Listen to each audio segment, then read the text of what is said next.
Encuentro 9. Las revoluciones socialistas en el siglo XX. 1.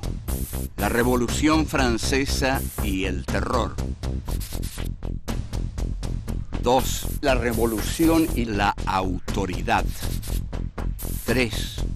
Proletariado, conciencia de clase y vanguardia. 4. La dictadura de lo uno. 1. La Revolución Francesa y el terror.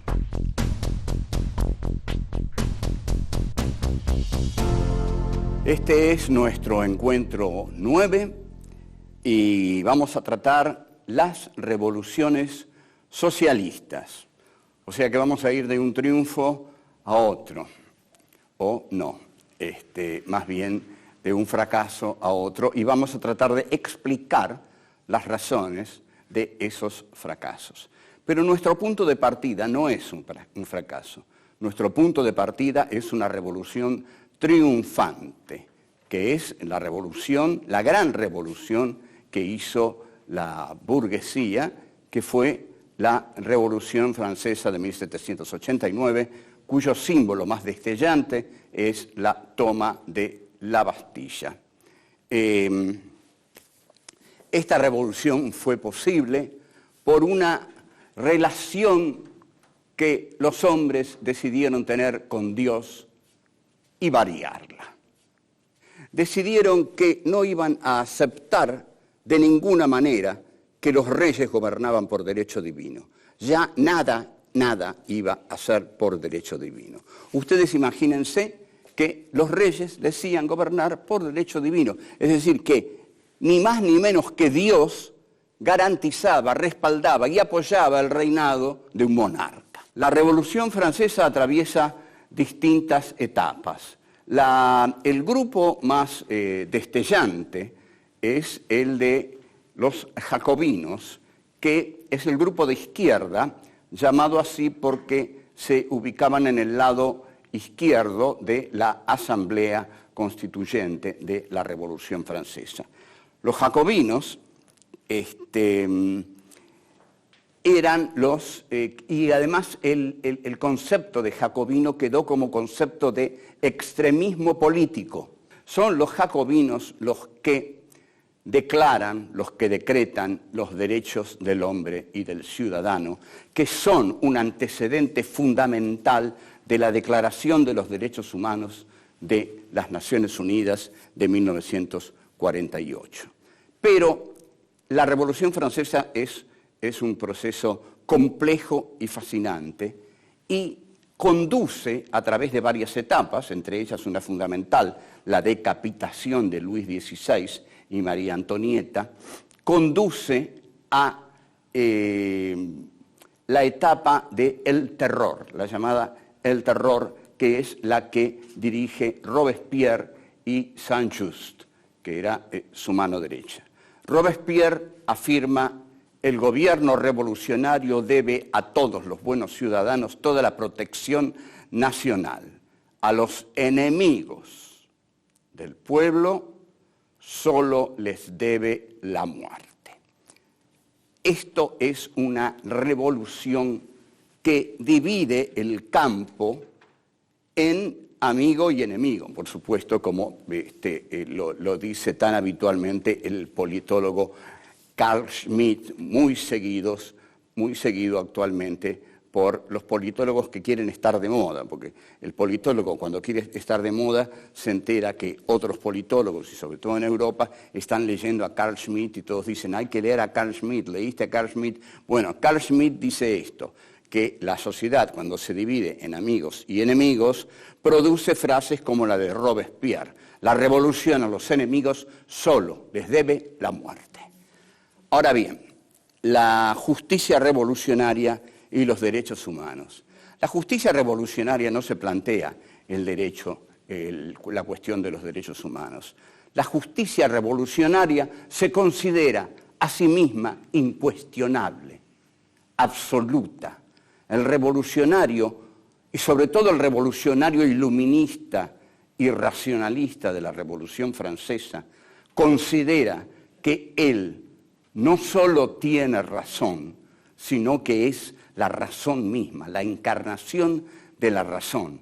Al ser la encarnación de la razón, los demás son seres irracionales y así les va a ir, porque es la razón la que debe gobernar.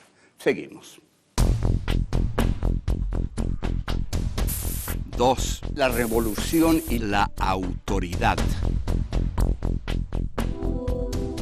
El tema de la revolución y la autoridad, en realidad es casi absurdo discutirlo. Una revolución tiene que ser autoritaria.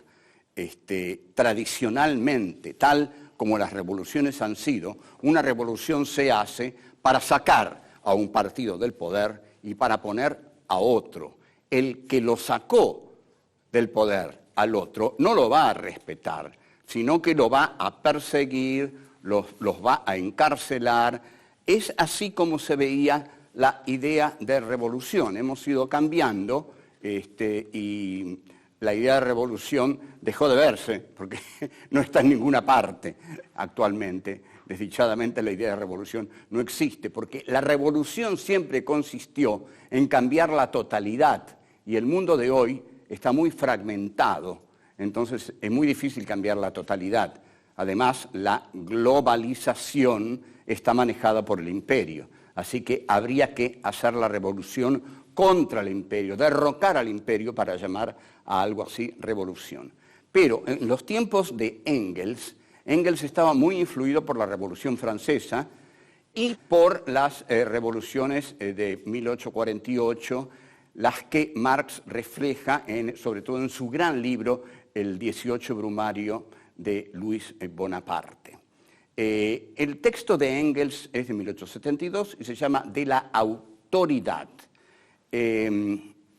La autoridad, dice Engels, que es un texto de discusión, está discutiendo con algunos a los cuales él va a terminar llamando reaccionarios. La autoridad, define Engels, es la imposición de una voluntad a otros y la subordinación de estos otros a la voluntad reinante. Esta es la institución de un poder. Un poder se instituye y triunfa cuando puede dominar a los otros y someterlos a su autoridad. ¿Se puede prescindir de la autoridad? Pregunta Engels a los antiautoritarios, porque está discutiendo con gente que dice, bueno, está mal ser autoritario porque siempre hay que escuchar las razones de los otros, pero Engels dice, una revolución tiene que ser autoritaria.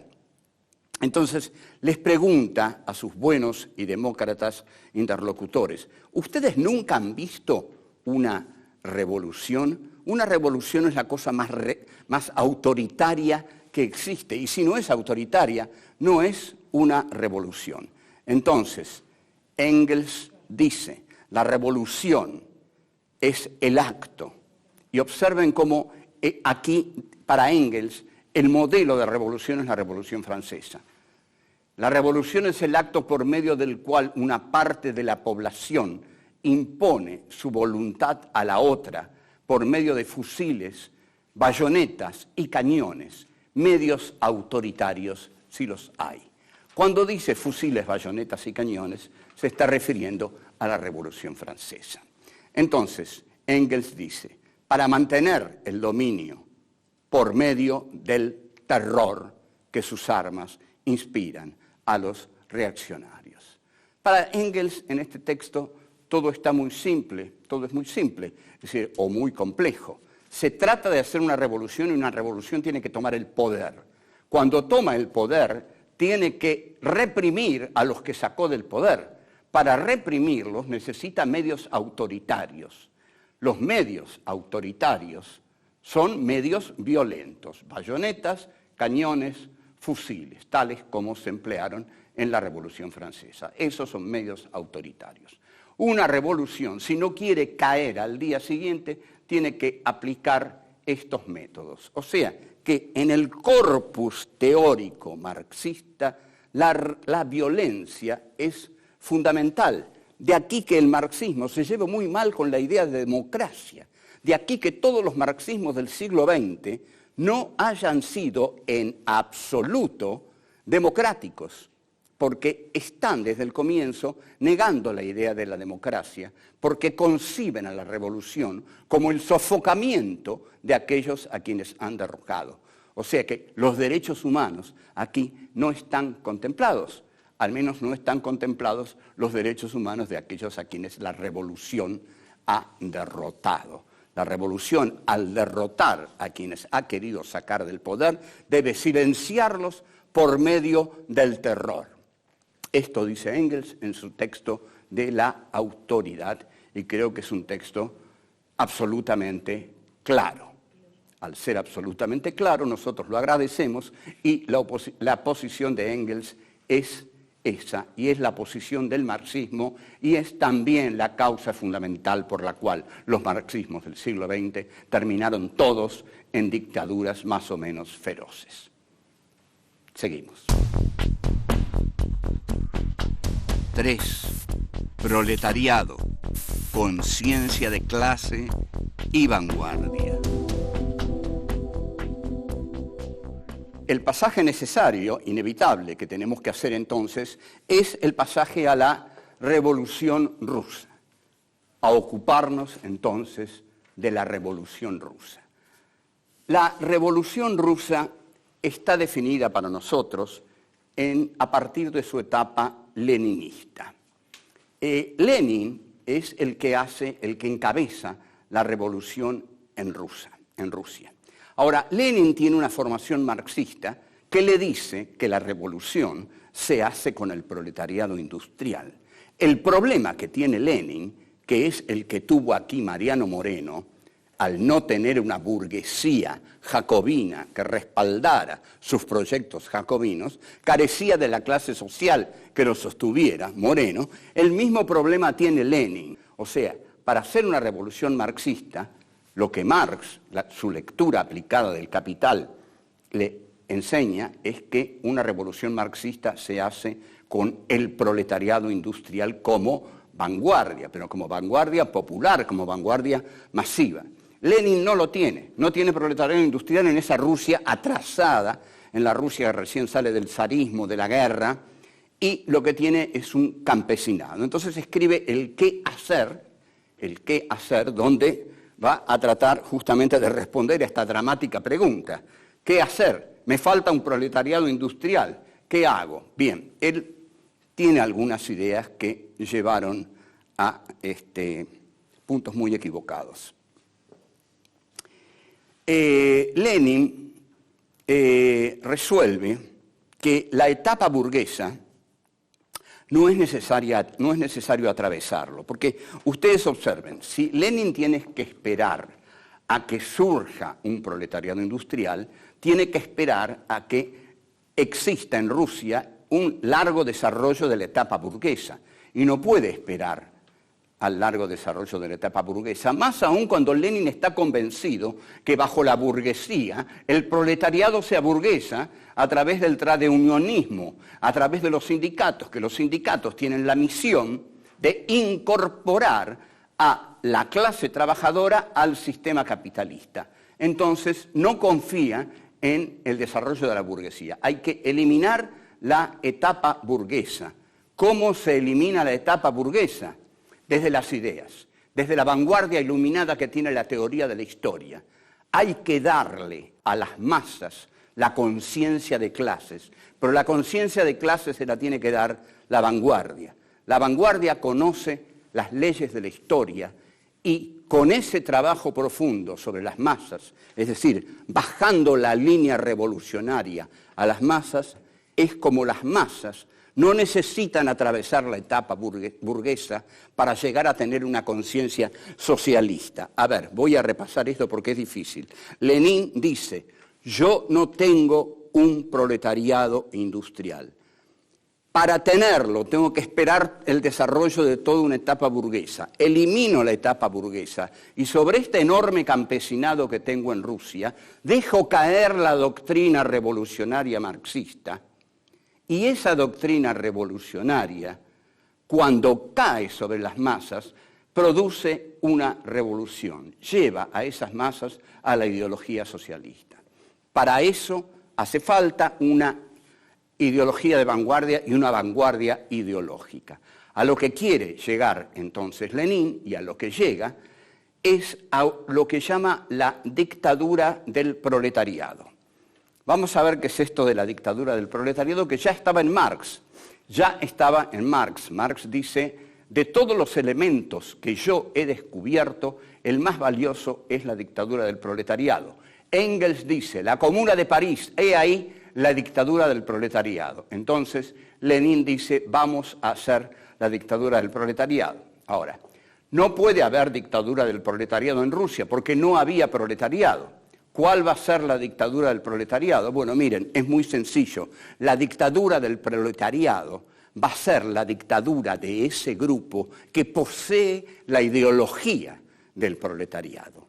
Aunque no esté el proletariado, si están Lenin y sus compañeros que pueden tener la teoría de vanguardia revolucionaria del proletariado, ellos van a bajar esa línea al campesinado hasta tornar revolucionario y socialista a ese campesinado, y con esa base social van a hacer la revolución. Lo que ocurre aquí es que ya empieza a darse un verticalismo muy peligroso. El verticalismo es que la vanguardia está por encima del pueblo, del campesinado, y ha decidido bajar al pueblo la línea revolucionaria, porque la línea revolucionaria la conoce la vanguardia, y la vanguardia la conoce porque dice conocer las leyes de la historia. El primer problema que enfrenta la vanguardia es que la historia no tiene leyes. Volvemos. 4. La dictadura de lo uno. Hay una crítica de Trotsky a esto, del trotskismo y de Trotsky esencialmente, que se basa en lo siguiente y que es verdadera. Es evidente, y así resultó, que ese partido de vanguardia que postula Lenin termina transformándose en un partido de vanguardia dictatorial. Si el partido de vanguardia tiene que bajarle a las masas la ideología se transforma en una ideología dictatorial elaborada por el partido de vanguardia. Entonces, el comité central sustituye después al partido y, finalmente, un dictador sustituye al comité central. Esto es lo que va a decir Trotsky con gran sentido común. Trotsky lo que va a postular es una revolución permanente, y esto está bien, digamos, para cualquier revolución e incluso para cualquier proceso político. La revolución permanente o la revisión permanente de sus postulados políticos esenciales, iniciales, es fundamental. No hay grupo político que pueda mantenerse si no revisa constantemente los puntos básicos desde los cuales partió. ¿Por qué fracasan las revoluciones socialistas? Porque parten de esta idea de la dictadura del proletariado. Como la dictadura del proletariado no puede tener nunca una concreción práctica, siempre termina, por decirlo a lo de Deleuze, digamos, un filósofo francés, en el esquema arborescente. El esquema arborescente es el del árbol, que es el líder, el que manda, el que gobierna la revolución. Entonces, la dictadura del proletariado termina en la dictadura de lo uno. Lo que iba a ser la dictadura de lo múltiple termina en la dictadura de lo uno muy simplemente por algo. La dictadura de lo múltiple no existe. No puede existir una dictadura de lo múltiple, porque lo múltiple no puede ejercer un poder dictatorial. El poder dictatorial lo ejerce siempre lo uno. La vanguardia, una junta, un consejo, y entonces la teoría de Lenin del partido se transforma en el comité central. La vanguardia, la teoría marxista, se transforma en el dogma en el cual todos tienen que creer y que el que no cree es fusilado. Y finalmente surge de todo esto la figura de Joseph Stalin. Joseph Stalin es la figura del culto a la personalidad. Es el dictador que lleva adelante el país, que iba a ser socialista y no es socialista. Además, lo que menos es democrático. El problema del socialismo con la democracia choca desde el comienzo por la idea de la dictadura del proletariado y por la idea de la exaltación del autoritarismo para derrotar a los enemigos políticos. Es cierto que la democracia tiene 20.000 problemas que no ha solucionado ni soluciona, pero estamos hablando del socialismo. El socialismo no soluciona sus choques inevitables con la idea de la democracia. El socialismo tiene que terminar apelando siempre a la dictadura del culto a la personalidad. Una revolución no debe tener un camino dictatorial, debería inaugurar un camino de libertad. Pero, dirían los revolucionarios, ¿cómo inauguramos nosotros un camino de libertad si tenemos que imponernos sobre una enorme parte de la sociedad que está contra nosotros? Entonces, hay dos críticas a esto. Una de Rosa Luxemburgo, que dice, ante la teoría de la vanguardia de Lenin, que las masas no están privadas de conciencia de clase, que la vanguardia no es la dueña privativa de la conciencia de clase, que la vanguardia no es la que conoce las leyes de la historia solamente, que la clase obrera tiene conciencia de clase y no necesita ser dirigida por una vanguardia. Al contrario, es la vanguardia la que debiera hundir sus raíces en la clase obrera para así nutrirse de los valores de la clase obrera y representarla genuinamente. Ninguna vanguardia que trabaje desde afuera de la clase obrera puede ser una vanguardia genuina. No hay vanguardia genuina porque el concepto de vanguardia es antidemocrático. Y al ser antidemocrático es un concepto que nosotros rechazamos y que ha fracasado a lo largo de la historia. ¿Quién en América Latina llevó la idea de la democracia y el socialismo tratando de unirlas? Fue un gran líder político, un civil de nombre Salvador Allende. Lo que intentó Salvador Allende en Chile fue llegar al socialismo a través de la democracia.